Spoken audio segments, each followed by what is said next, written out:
The way that we're going to do this technically is not advanced at all. Most of the stuff, again, that I'm going to teach you and show you in most of these instructionals is not advanced stuff. It's more the conceptual understanding of what's actually happening that makes it so that you can take whatever it is that I'm teaching, take that rule and like substitute and block in whatever type of techniques you want to into your type of game and your type of style, depending on the way that you're built, your athletic abilities, your like mental abilities, and all of that stuff. But the way that we're going to do this technically is as simple as just throwing a jab, jab, and then deciding what we want to attack with afterwards. And again, this only happens when your opponent's position is compromised via fatigue, via being hurt, via dem titties, and via you getting an angle and them having to compensate in backwards really badly, okay? So just to drill this technique, Elias will just catch it on the gloves for now, but assuming, and we'll talk about this in a minute more in depth, but assume that this type of something happens. Elias shows me he's tired, whatever it is, okay? I'm gonna throw my jab, jab. I'm going to close this space. Most of the time they'll back up. If they don't, then don't close the distance. We're only using our jab jab as a filler and an ability to back Elias up and me have time to make a read. A lot of that, a lot of like jab jabbing is, that's what's happening, is I'm not like trying to nail Elias with this jab jab. All I'm trying to do is run him over, keep something in his face, make him move backwards poorly, and make it so that I can see what my next attack is, okay? Really good martial artists know what they're gonna do long before anyone on the other side of like the video stream, because I know you guys are illegally streaming stuff, on the video stream, or even when the other guy, like, really good martial arts is, I know Elias has to do something in this situation. He has option A, B, and C.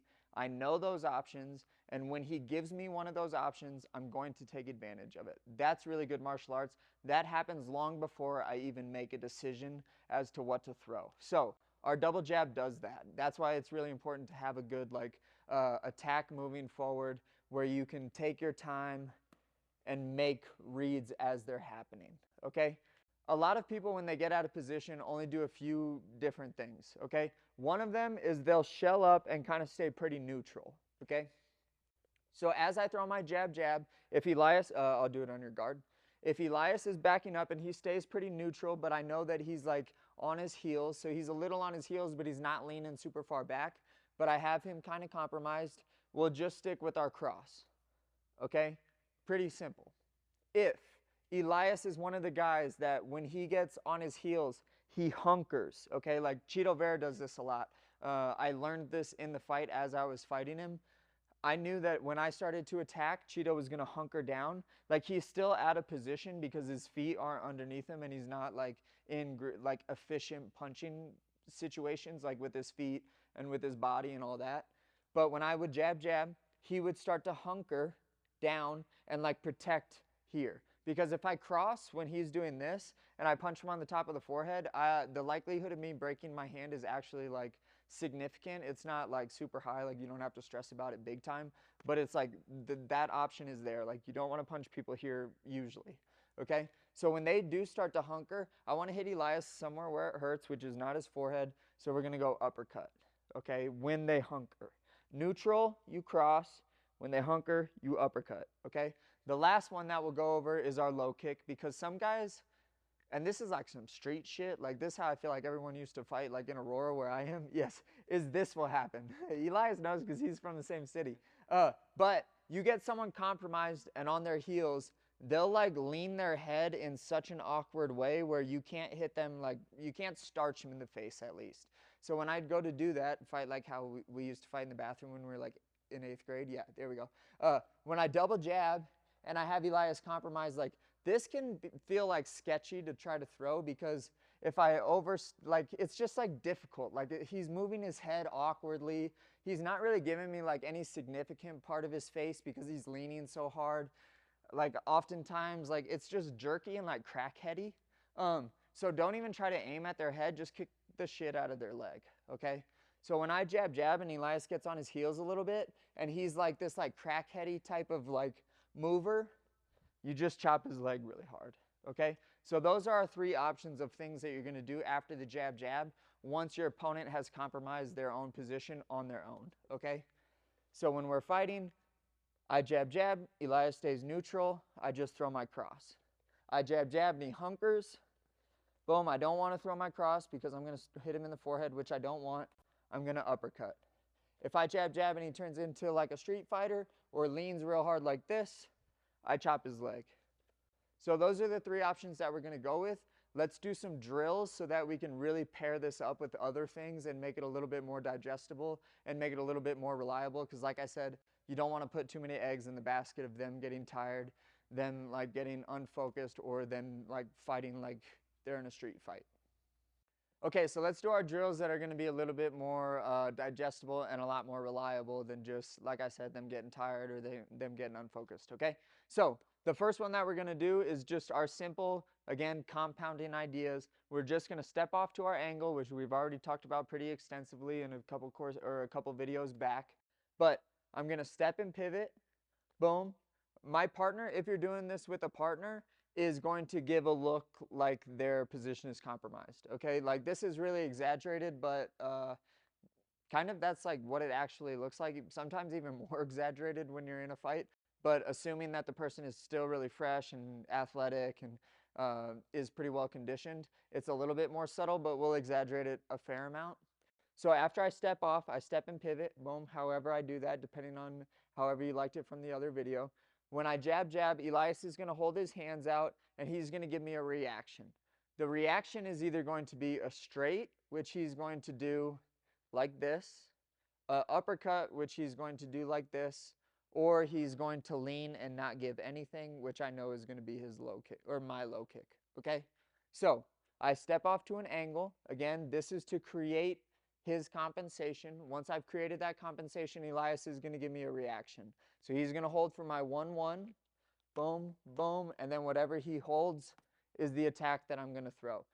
Doing reaction drills is super important because it teaches you how to learn with your eyes and how to recognize what's going on with your eyes instead of like an actual number or except for like an actual call on the mitts or something like that, because you're registering that as like noise when really when you're fighting, what's actually happening is you're reading a lot of things with your eyes. So anytime you can do something that involves like my eyes reacting and then me doing a different response based off of the reaction that my eyes see is a really important, and like definitely incorporate that in as much as you can in all of your drills. But when I step off to the side, boom, Elias holds for my 1-1, and then he's going to give me some type of call. Here he's giving me the uppercut. I'm going to throw my uppercut. Don't throw your uppercut like an asshole, okay? This is an asshole uppercut, okay? Just because their position is compromised does not mean that they can't hit you, okay? Play it safe all the time. I step off, boom, I jab, jab. He's holding for the uppercut. I throw a good uppercut, and then I move. I step off, I jab, jab, boom, boom. He's leaning back. He's giving me no call on the backhand, so I'm going to throw my right low kick. I step off the other direction. Boom. I'm going to throw my 1-1. And then whatever reaction. Here he's holding for the uppercut. I hit my uppercut. I step off the tracks. Boom. I 1-1. He's giving me the cross. I throw my cross. I step off. Boom. I 1-1. He's not giving me a call. I kick his leg. Okay? That way you guys can start to build reactions with your eyes. That's a really, really simple way to do it, but super realistic and happens very, very often, especially when you're compounding it with the moving back left and right drill that we did with the angles where me and Elias are fighting. I step here, he squares up to me. I step here, I step here, I step here. The second I start to get like an advantage and I start to see his posture break, boom, which it kind of is here, I start to attack. And that's a little bit more how it looks like more realistic, but just so you guys have that in your head, that's more or less what's happening, is you have to like earn that. But there are, again, always times where I take a big old angle. Elias has to do something about this, and then I can run him over like that too. Not as common, at least in MMA, because the space is different, and in kickboxing too, but definitely like a common occurrence, okay? Good? All right.